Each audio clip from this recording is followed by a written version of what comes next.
So I'm making this video for a dear friend of mine who, when I told her that I have 500 comics or more in my eBay store, she asked, where do I keep them? Well, 500 comics is not a huge quantity of comics. So I'm going to show her with this video where the comics are and the process that they go through. So here in the living room, this is where tax files are, and so that's a shot of my living room. So when the comics come in, when I buy them off of eBay, I buy them in quantity. So they're always giant boxes in here. I went through a bunch of them today, and so you can see all of these arrived, like all of these 4 stacks right here, plus these 2 stacks here, plus these stacks here. And you can see these are stacks that are 1.5 feet tall. And all of these are waiting to be bagged and boarded. This is the bagging and boarding station. So they come in here and get bagged and boarded, and then once they're bagged and boarded, and I look through and make sure the pages are complete. You know, we don't want anything where there's missing pages or anything like that, and so those go bye-bye. This here is the packaging station, so when the eBay orders happen, that's where I do all my packaging. There's a scale to weigh the packages. In here is all the different sizes of bags and boards, because comic books come in all different sizes, and there's also magazine size boards, record sleeve boards, and tabloid size boards that you can put newspapers in. So in here is the comic room. And the 500 items in my eBay store now are in these 10 boxes right here. Those right there are the items in my eBay store, those 10 items. All of the other items that you see in this room, aside from those 10, and as you can see, there's a lot of them, they are not yet listed in the eBay store. And you can see there's a lot of inventory here. All of the inventory on the shelves is all alphabetical and numerical. So anytime I get a request for something, I know exactly where to go for it.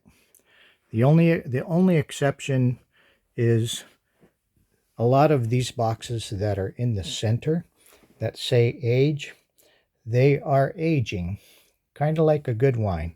So they're from the 80s or the 90s and they need more time to become more valuable.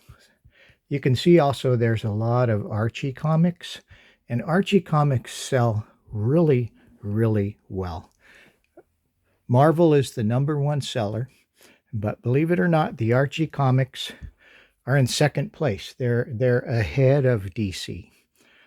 And here in the center, because we deal in other things besides comics, there's a lot of posters there. More than 200 posters in that stack. Just all kinds of variety. Some are comic related, some are pinup related. There's some art prints in there of nature scenes and animals. So this is where I hang out a lot. In here, sorting the comics, and in here where they get processed.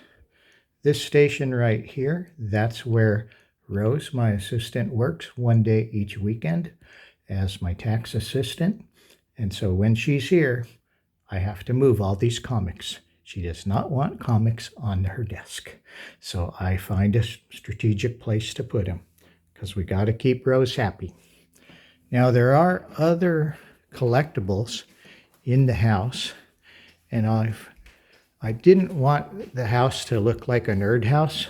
And as you can see with the nice furniture and antiques, things like that, it doesn't look like a nerd house. But it does have strategically placed comics. Here is the X-Men inventory that I have. You know, you always want to keep your X-Men in the dining room. It's the spot to keep them. Over here, underneath the wine selection, we have more comics on the bottom. Then we have Big Little Books, which were covered in another video. A lot of vintage paperbacks of variety of kind, including some kind of sleazy ones like Shanty Boat Girl. And we have a lot of Archie digests. Archie publishes these digests. They still do it now. They've been doing that since the 1970s. So I have a ton of those in stock. Then when you go into the master bedroom, here's a shot of the master bedroom. It's a really nice master bedroom. When I moved in here, there weren't any curtains in here. And I kept intending to get curtains, but I've now decided I don't want curtains in here. Because in this window, when there's a full moon, it comes right in through this window. So I love it. Over here, in this unique shaped antique, we have more Big Little Books, more paperbacks, and more digests. And I have this that I bought at a flea market, full of gambling things. It just looked cool. I just buy things on a whim a lot of times. This too, that was $5 for that unique looking vase, and it's green. And we know how I am about green. And over here we have more comics. We have more paperbacks. We have more Big Little Books. But even though I have these other things through my house, it still looks nice and presentable. And in my master bedroom closet, along with all of my clothes and things like that, there are more boxes of comics. So that's where it all is. I'm full right now as far as inventory goes. And I've kind of like stopped buying. I bought a bunch of them. I bought a bunch of them right around my birthday, April 11th, as my own birthday present. And those are what's being sorted right now.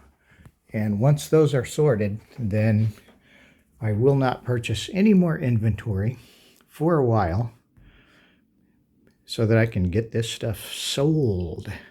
And so that is the answer to your question, Cinna, of where do I store all those comics? So I hope you enjoyed it.